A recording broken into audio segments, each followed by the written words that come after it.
السلام علیکم ورحمۃ اللہ وبرکاتہ۔ روحانی میڈیا کے پیارے معزز ناظرین، میں امید کرتا ہوں کہ آپ سب بہن بھائی خیر و عافیت کے ساتھ ہوں گے، اور میری دعا ہے کہ اللہ پاک آپ سب بہن بھائیوں کو خیر و عافیت کے ساتھ رکھے۔ معزز ناظرین، روحانی میڈیا چینل پر آپ کو زندگی سے متعلق قرآن و حدیث کی روشنی میں وظائف اور خوابوں کی تعبیر اور دیگر اسلامی و معلوماتی ویڈیوز موصول ہوتی رہیں گی۔ آپ سے گزارش ہے کہ ان ویڈیوز کو شیئر کر کے صدقہ جاریہ میں حصہ ڈالیں۔ نوٹ: ان وظائف کو پڑھنے کے لیے آپ کو اجازت لینے کی ضرورت نہ ہے، صرف نماز کی پابندی شرط ہے۔ آپ دنیا کے کسی بھی کونے سے اپنے بچوں کو آن لائن قرآن پاک پڑھانے کے لیے اور مزید معلومات کے لیے دیے گئے واٹس ایپ فون نمبر اور اسکائپ پر ہم سے رابطہ کر سکتے ہیں۔ معزز ناظرین، آج کا وظیفہ ان لوگوں کے لیے ہے جو رات بھر جاگتے رہتے ہیں اور ان کو نیند نہیں آتی اور نشے کی گولیاں کھا کھا کر تنگ آ گئے ہیں۔ وہ خواتین و حضرات جو تمام کوششیں کر چکے ہیں لیکن نیند سے محروم ہیں، ان کے لیے بہترین قرآنی وظیفہ اور عمل آج میں بتاؤں گا۔ محترم ناظرین، بہترین جو سکون کا سبب ہے وہ اللہ کے رسول کا لایا ہوا دین اور اس پر عمل کرنا ہے۔ دین پر عمل کرنے میں اللہ تعالیٰ نے سکون رکھا ہے، جبکہ ہم ادھر ادھر سکون تلاش کر رہے ہوتے ہیں۔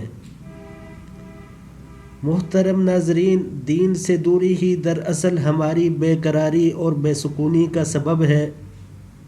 قرآن و سنت سے جب ہم دور ہوئے تب سے ہم بے سکون ہیں، بے قرار ہیں، بے چینی ہے اور سکون کی نیند نہیں آتی اور ٹینشن اور ڈپریشن میں مبتلا ہیں۔ انسانیت کا جو سکون ہے وہ دین پر عمل کرنے میں رکھا ہے۔ اسی لیے جب بھی بے قراری پریشانی بڑھنے لگے، بہترین وظیفہ یہ ہے کہ قرآن پاک کی تلاوت کی جائے یا ذکر اللہ میں مشغول ہو جائیں۔ انشاءاللہ دل کو سکون اور روح کو قرار ملے گا۔ جی ہاں، اگر آپ نماز پڑھتے ہیں اور شریعت پر عمل کرنے کے باوجود کسی بیماری کی وجہ سے نیند نہیں آتی، تو میں آپ کو ایک ایسا پیارا عمل بتا رہا ہوں۔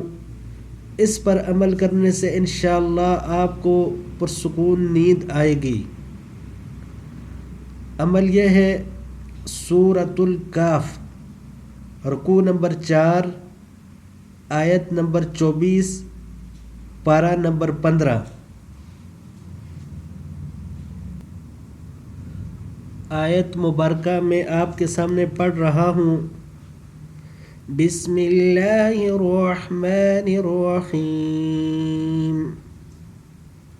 وَلَبِثُوا فِي كَهْفِهِمْ 300 سِنِينَ وَازْدَادُوا 9۔ وَلَبِثُوا فِي كَهْفِهِمْ 300 سِنِينَ وَازْدَادُوا 9۔ ایک دفعہ پھر سماعت فرما لیں۔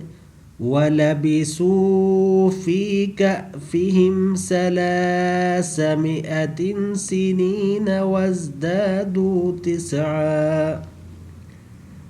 اس آیت مبارکہ کو آپ نے 11 مرتبہ خود پڑھ لینا ہے اور پانی پر بھی دم کر لینا ہے اور اپنے ہاتھوں پہ دم کر کے اپنے سارے جسم پہ پھیر لینا ہے اور پانی کو پی لینا ہے۔ اگر تو کوئی شخص خود نہیں پڑھ سکتا تو گھر کا کوئی بھی فرد اس آیت کو پڑھ کر اس پر دم کر سکتا ہے اور پانی پر دم کر کے اس کو پلا سکتا ہے۔ تو انشاءاللہ اس عمل کے بعد ان کو پرسکون نیند آئے گی۔ اللہ پاک ہم سب کو دین اور شریعت کے مطابق اپنی زندگیاں گزارنے کی توفیق عطا فرمائے۔ امید ہے کہ ہماری آج کی ویڈیو آپ کو پسند آئی ہوگی۔ آپ سے گزارش ہے کہ ہمارے چینل کو سبسکرائب کریں اور ویڈیو کو شیئر کریں تاکہ زیادہ سے زیادہ لوگوں کو فائدہ ہو سکے۔ جزاک اللہ، والسلام۔